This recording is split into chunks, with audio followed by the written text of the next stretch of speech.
Mu mwaka ushize wa 2024 hari amakuru n'ubusanzwe yari yasakaye ku mbuga nkoranyambaga zitandukanye ndetse n'ibinyamakuru bitandukanye byagiye bigaruka kuri iyi nkuru avuga yuko hari umusirikare w'u Rwanda wafatiwe muri Repubulika Iharanira Demokarasi ya Kongo. Muri iki gitondo nabwo mbyutse mbona aya makuru avuga yuko hari undi musirikare w'u Rwanda wafatiwe muri Repubulika Iharanira Demokarasi ya Kongo ari kurwana ku ruhande rwa M23. Ibi bimeze bite? Ukuri kwabyo nukuhereka tubanze twumve uyu musirikare bavuga nibyo yitangarije. Uyu ni ubundi bivugwa yuko yaba yafatiweyo.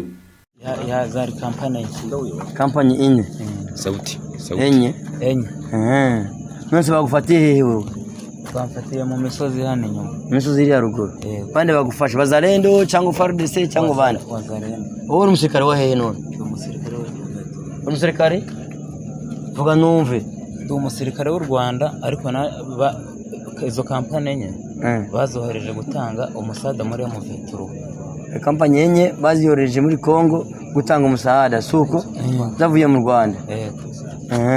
Nawe wari umusirikare wo mu Rwanda? Ni naho ahantu mbariza. Ni ahantu bariza. Ninde batumye none muri Kongo? Mwaje gushaka abandi muri Kongo? Ubungu kubera bamfashe niyo mission yari tujyanye yo nubundi. Ni mission gusa yari bajanye kubena mufate abiwanyu mu basubize he?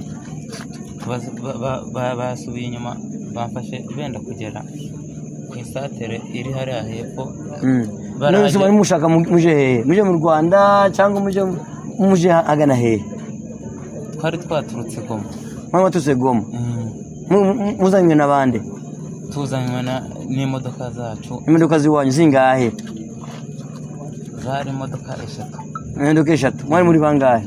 Twari kampani enye n'ubundi. Kampani enye n'ubundi. Tugiye kwagera leta dufungura umusororo n'amaguru. Mugatamuza n'amaguru. Abanyu none basigaye he? Bo bagiye he abamara kumwe mwese? Bari kwerekera ahantu bita ku isatere uvuye Kaziba. Uri kuza imbere. Aho hantu bari kwerekera. Muri Nyangizi. Ahantu hari urukoni rw'igitaka runini. Urukoni rw'igitaka. Bagufashe kwa kangahe? Bamfashe kwa gatatu. Nako wowe umusirikare w'M23 cyangwa umusirikare wo mu Rwanda cyangwa umusirikare w'igihugu cya leta y'u Kongo? Nyakuri ndi umusirikare w'u Rwanda. Umusirikare w'u Rwanda. Aho uvuga isuku? None waje kubana n'abandi n'abazalendo cyangwa n'abanyamurenge cyangwa waje kubana na FARDC? Bande niyo mission yari tujyanye yo gufata izo ngabo zacu muzigarura inyuma. Tuzigarura nuko twageraga mu nzira bakaturasa bande babarasa. Ariya harimo aduye mwinshi bande. Aduye mwinshi. Musumoye ko mubona aduye uri yari mu misozi abazalendo na FARDC n'ingabo z'i Burundi murabashobora ko bande harimo ingabo nyinshi cyane. Tukaza baturasa natwe tukazigenza tukabasubiza. Mukabasubiza. None giye mwabasubize kubera iki none mwiruse? Twabonye impamvu twirutse. Twari turi muri Wizidoro dutaha. Ubwo twari turi kugaruka nyine. Base wa musozi no twase kuterera bamwe bamfatiyeho. Bari batubwiye yuko hari drone yanyu iri gutureka ishaka turasa. Yemo bonye drone iwacu igiye kubarasa niyo mpamvu mwahite mwiruka buri muntu akaja muri iyo nzira. Bose baratereye dusigara turi nk'abantu batanu abaruguru baterera batatubwiye.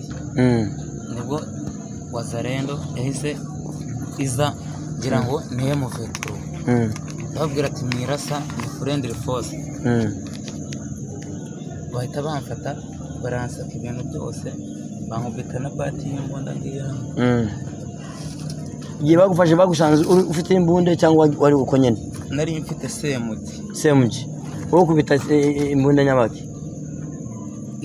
Ni SMG n'ubundi. SMG gusa. Zisanzwe Noye.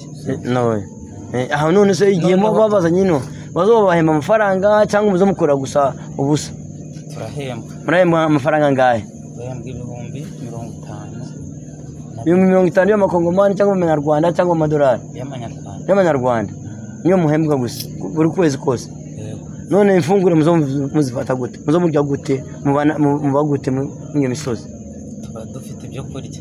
Mufite ibyo kurya bibahe bari babazanira ibyo kurya bitewe na operation igizama muhitamo bifata bizaba amasiyo minsi.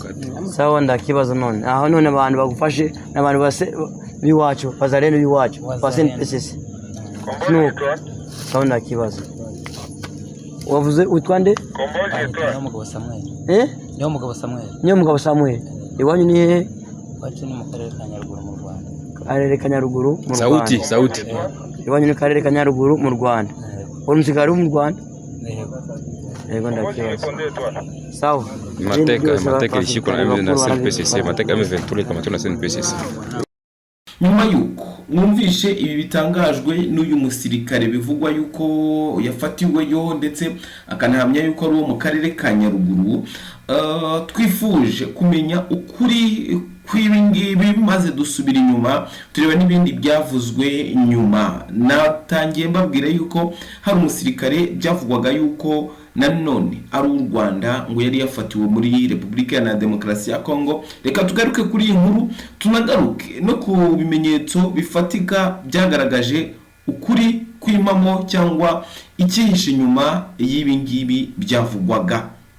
Uwitwa Lieutenant Colonel Hazukayi yabwiye abanyamakuru ko uyu murwanyi wari wafashwe umwaka ushize wa 2024 ari mu gisirikare kidasanzwe cy'ingabo z'u Rwanda, yafashwe kuwa gatandatu w'icyumweru ngo cyari gishize mu ntambara zari ziri kubera muri Mambasa na Ndoruma.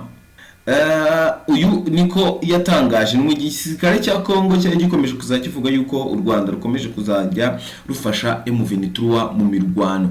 Uyu musirikare hasohowe umwirondoro wiwe ndetse banasohora ngo n'amashusho ngo yasumubyara bandikaho amazina y'umusore, n'umusore witwa Hakizimana Amza ngo ko ari we papa w'umubyara, ariko uyu Hakizimana Amza n'umusore usanzwe ukorera mu mujyi wa Kigali, aho byagaragaye rwose ko ibintu ari ibipapirano kuko uyu Hakizimana Amza yaraje bakompaye imyaka ye n'uyu musore basanga uyu musore yavutse Hakizimana Amza afite imyaka 10 yonyine.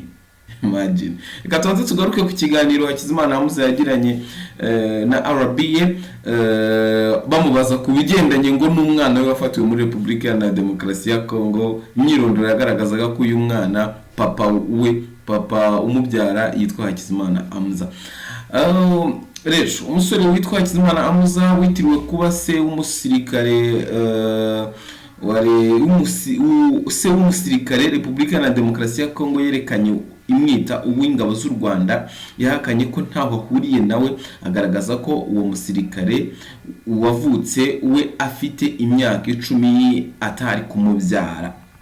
Hakizimana Amza akorera Remera ku Gisimenti, aho atanga serivisi z'ikoranabuhanga yifashishije urubuga rw'Irembo kuva kuwa gatanu w'icyumweru gishize.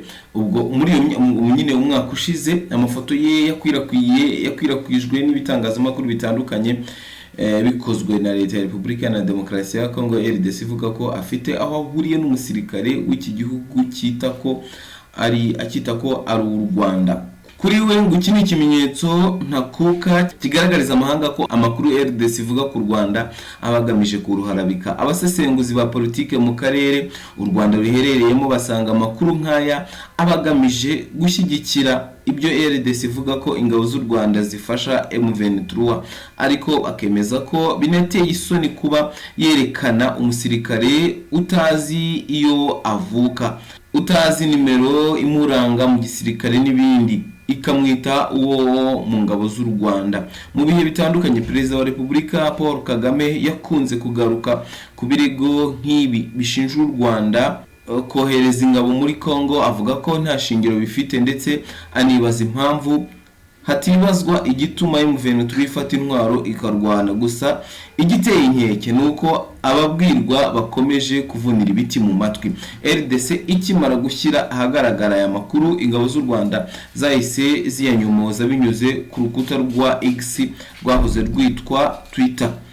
Ibi kandi byongeye kwamaganirwa kure na Minisitiri w'Ububanyi n'Amahanga n'Ubutwererane w'u Rwanda Ambasaderi Olivier Nduhungirehe wagaragaje ko umugabo uherutse kwiyitirira ingabo z'u Rwanda avuga ko yafatiwe muri RDC arwana ku ruhande rwa M23 atari umusirikare w'u Rwanda. Ambasaderi Nduhungirehe kandi yibukije ko atari ubwa mbere leta ya RDC igaragaza amakuru y'ibinyoma ku bantu biyitirira kuba ingabo z'u Rwanda ivuga ko yabafatiye ku butaka bwayo.